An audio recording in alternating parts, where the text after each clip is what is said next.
both indoors and outdoors.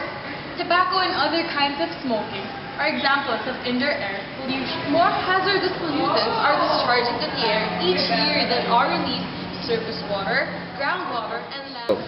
It is estimated that you breathe 20,000 liters of air each day.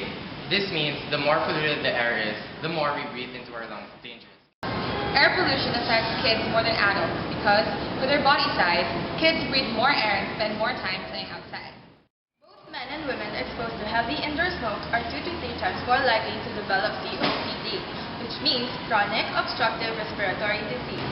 As Benildians, Here are some tips. on how we can promote clean air. Tip number 1. Get carpool! Honk honk! Let's go!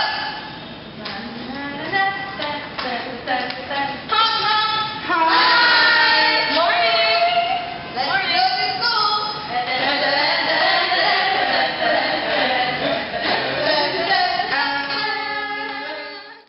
Tip number 2.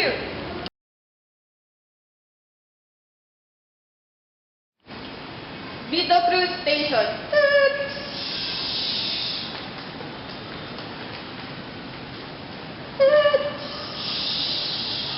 Hawak lamang po sa mga safety handles para hindi mahulog. Paupuin ang mga senior citizens. Thank you. Sige po yan.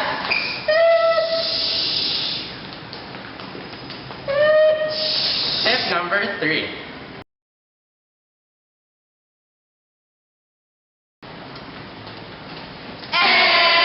No smoking.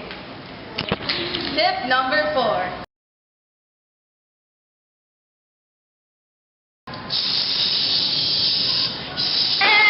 Lesson this. Tip number 5.